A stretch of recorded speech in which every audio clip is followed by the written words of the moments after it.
আসসালামু আলাইকুম। বার্তা নির্যাসে সবাইকে স্বাগতম। হতাশায় ট্রাম্প সাড়া দিচ্ছে না শক্তিশালী কোনো দেশ। ইরানের বিরুদ্ধে ইসরায়েল ও যুক্তরাষ্ট্রের অতর্কিত হামলা রোববার ১৫ মার্চ পর্যন্ত টানা ১৬ দিন গড়ালো।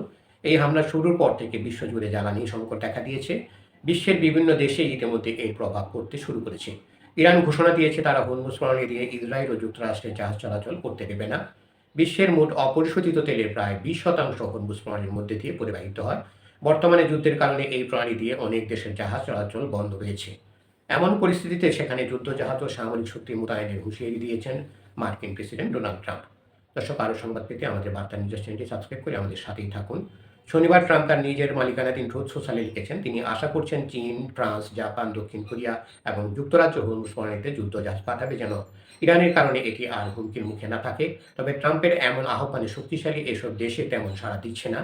যুক্তরাজ্যের প্রতিরক্ষা মন্ত্রণালয়ের মুখপাত্র বলেছেন, আমরা আগে যেমনটি বলেছি যে এই অঞ্চলে জাহাজ চলাচলের নিরাপত্তা নিশ্চিতে আমরা আমাদের মিত্র এবং পার্টনারদের সঙ্গে আলোচনা করেছি। ওয়াশিংটনে নিযুক্ত চীনা দূতাবাসের মুখপাত্র সিএনএনকে বলেছেন তারা এই সংঘাতের দ্রুত অবসান চান। তবে ট্রাম্পের অনুরোধে তারা আশা রাখবেন কিনা সে বিষয়ে কোনো মন্তব্য করেননি তিনি। যুক্তরাষ্ট্রের ঘনিষ্ঠ মিত্র হিসেবে পরিচিত জাপানও ট্রাম্পের আহ্বানে এখন পর্যন্ত আনুষ্ঠানিকভাবে সাড়া দেয়নি। তবে দেশটির কর্মকর্তারা জাপানি সংবাদ মাধ্যম এনএইচকে রোববার বলেছে প্রধানমন্ত্রী তাকাইচির আসন্ন যুক্তরাষ্ট্র সফর এই ইস্যুর এজেন্ডা হতে পারে। ফ্রান্স সরকারও ট্রাম্পের ডাকে তাৎক্ষণিকভাবে কোনো সাড়া দেয়নি। তবে শনিবার ফ্রান্সের পররাষ্ট্র মন্ত্রণালয় জানিয়েছে যে দেশটি হরমুজ প্রণালীতে কোনো যুদ্ধজাহাজ পাঠাচ্ছে না। এছাড়া দক্ষিণ কোরিয়াও ট্রাম্পের আহ্বানের জবাব দেয়নি।